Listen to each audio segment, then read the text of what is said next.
मेरी दवा की दुकान थी और उस दिन दुकान पर काफ़ी भीड़ थी। मैं ग्राहकों को दवाई दे रहा था। दुकान से थोड़ी दूर पेड़ के नीचे एक बुजुर्ग महिला खड़ी थी। मेरी निगाह 2-3 बार उस महिला पर पड़ी तो देखा कि उनकी निगाह मेरी दुकान की तरफ ही थी।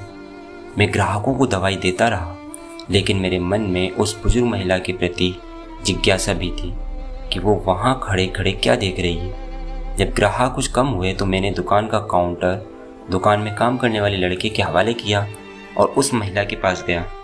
मैंने पूछा, क्या हुआ माताजी, कुछ चाहिए आपको? मैं काफ़ी देर से आपको यहाँ खड़ा देख रहा हूँ, गर्मी भी काफ़ी है, इसलिए सोचा चलो मैं ही पूछ लेता हूँ आपको क्या चाहिए। बुजुर्ग महिला इस सवाल पर कुछ सकपका सी गई।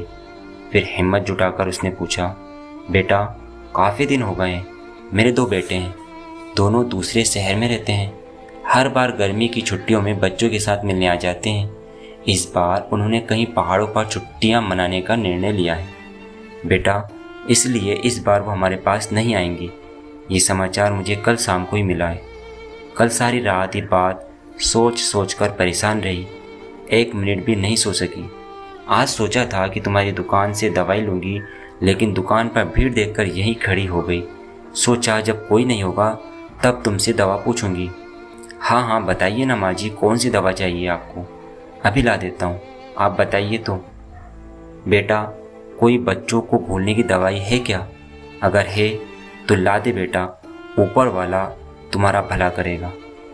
इससे आगे के शब्द सुनने की मेरी हिम्मत न थी। मेरे कान सुन हो चुके थे। मैं उनकी बातों का बिना कुछ जवाब दिए चुपचाप दुकान की तरफ लौट आया, क्योंकि उस बुजुर्ग महिला की दवा उसके बेटों के पास थी, जो शायद दुनिया के किसी मेडिकल स्टोर पर नहीं मिलेगी। अब मैं काउंटर के पीछे खड़ा था।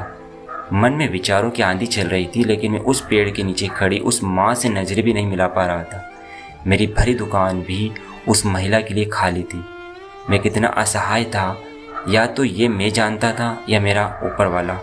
अब जब भी अपने शहर में सुनता हूँ कि इस बार गर्मी की छुट्टियों में हम गाँव न जाकर कहीं और घूमने जा रहे हैं, तो वो पेड़ के नीचे उन माता जी की वेदना अंदर तक झंझोड़ देती है।